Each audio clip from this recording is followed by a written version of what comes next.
Doctor साहब, आजकल एक बहुचर्चित नारा शुरू हो चुकी है कि नई संसद में नया संविधान लागू होगा। क्या मानना है आज के युवाओं का? अगर नई संसद में नया संविधान लागू हुआ है, होने की बात चल रही है, नया संसद भवन बन गया है, तो ये पुरानी ब्राह्मणवादी मानसिकता के लोग संसद भवन में क्या कर रहे हैं? नए लोगों में तो जो मेहनत कश मजदूर, किसान, युवा, नौजवान, इसको भेजो। आज ये पुराने लोग और नई संसद भवन, ये तो वही बात हो गई कि हाथी के दांत दिखाने के कुछ और खाने के कुछ और। ऐसा तो नहीं होना चाहिए। राष्ट्रीय बहुजन कांग्रेस पार्टी, जिन्होंने सदैव बहुजन सुखाय बहुजन हिताय की बात की, जिन्होंने सदैव कमेरा को सशक्त करने की बात की, युवाओं को सशक्त करने की बात की, महिलाओं को 33% से बढ़ाकर 49% आरक्षण देने की बात की, हमारी पार्टी बड़ा स्पष्ट कह रही है कि आज इस देश के अंदर युवा बेरोजगार है और उसको सबसे पहले ये सरकार बताए कि उसके पास क्या खाका है कि वो नौकरी देगी, क्या खाका है विकास। आप देखेंगे जब बहुजन समाज पार्टी और तथाकथित दलितों की सबसे बड़ी हितैषी कही जाने वाली बहन कुमारी मायावती और दलितों के नाम पर नाटक कर कर वोट बिटोरने वाले चंद्रशेखर रावण का जब मुंह जनता के सामने आ जाएगा कि ये लोग किस तरीके से सही मायने में जो लोगों के भलाई के नाम पर भेड़िए हैं, तब बहुजन समाज पार्टी इस देश में एक ऐसा विकल्प बनेगी जो लोगों को, स्पेशली दलितों को, किसानों को, नौजवानों को और महिलाओं को उनका अधिकार देगी और सर्वजन सुखाय और सर्वजन हिताय पर हमारी बात होगी। जब संविधान की हम बात करते हैं तो संविधान में अभी जो लोकतंत्र जिसे कहा जाता है उसमें सभी को, चाहे वो कोई भी, अरे भैया, संविधान के अंदर सबको युवाओं को कहाँ नौकरी मिल रही है? हमारे सतेंद्र जी हैं, पढ़े लिखे युवा नौजवान हैं। आज इनके जैसा पढ़ा लिखा युवा सरकार से बात कर रहा है कि भैया हम पढ़े लिखे हैं, हमें रोजगार दे दो। क्या संविधान में ये बोला गया है? बाबा साहब ने ये कहा था कि इन जैसे पढ़े लिखे युवाओं को रोजगार मत देना। किस संविधान की बात करते हैं आप लोग? हम उस संविधान की बात करते हैं जो लोकतंत्र की बात। बाबा साहब ने कहा था, संविधान नया चल रहा है, बाबा साहब ने कहा था कि इन युवाओं के हाथ में किताब दे दो, शिक्षा दे दो और ये भारत का भविष्य बना देंगे। आज अनपढ़ों के हाथ में देश को दे दिया और अनपढ़ इस देश को चला रहे हैं और हमारे युवा बेचारे ये आज सरेआम इनसे जब अपना रोजगार मांगते हैं तो ये सरकार लाठियां बरसाती है। आप देश के भविष्य पे लाठी बरसाओगे?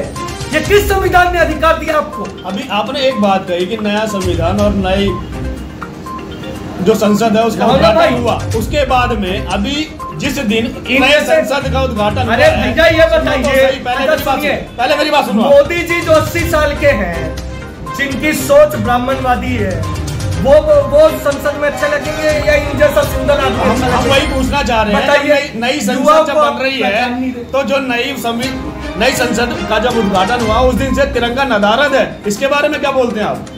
जिस पार्टी ने ये सोचा है कि वो तिरंगे को झुका देगा तो उसे ये पता रहना चाहिए कि इस देश के युवा, इस देश के बहुजन सोच के लोग जिन्होंने देश की एकता और अखंडता में विश्वास है, वो कभी भी उनकी ऐसी मनुवादी सोच को पनपने नहीं देंगे। और हम तो सदैव इनका विरोध करते हैं। और ये याद रखिएगा, 10 का शासन 90 पर नहीं चल सकता है।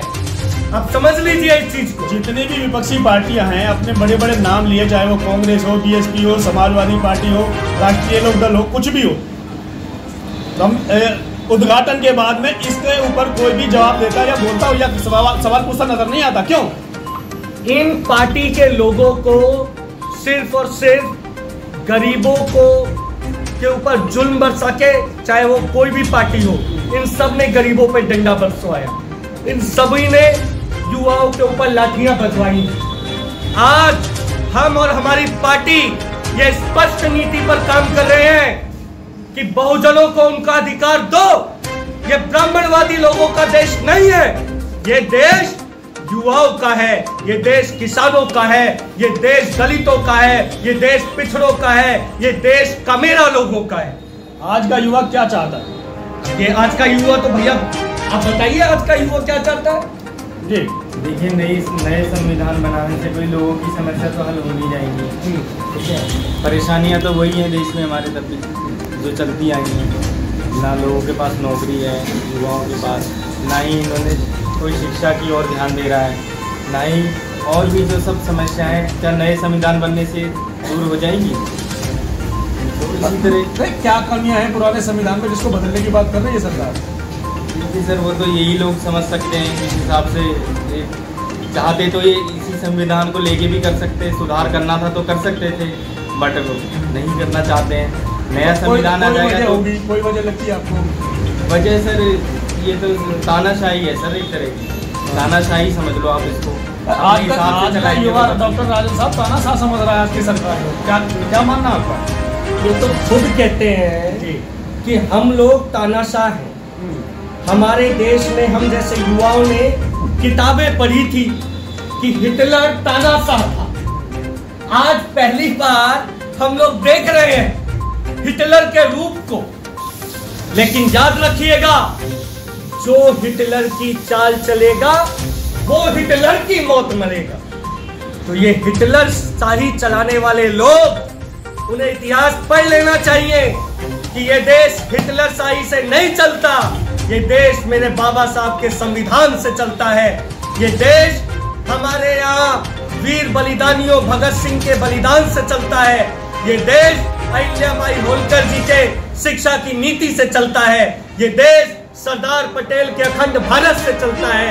ये देश हिटलर शाही और तानाशाही से नहीं चलता है। आज का युवा रोजगार से परेशान है, चाहे जवान हो, चाहे किसान हो, चाहे पहलवान हो, हर कोई जो है इस सरकार से परेशान है। फिर भी सरकार बदलने की बात क्यों नहीं कर पा रही? इस बार कर देंगे इनका ताला बंद। ये रोजगार मांगते मांगते अब हम लोग थक गए, अब इनका रोजगार बंद करना पड़ेगा। जब इनका रोजगार बंद हो जाएगा, नई संसद भवन में बैठना इस बार इनका सपना रह जाएगा, याद रखिएगा।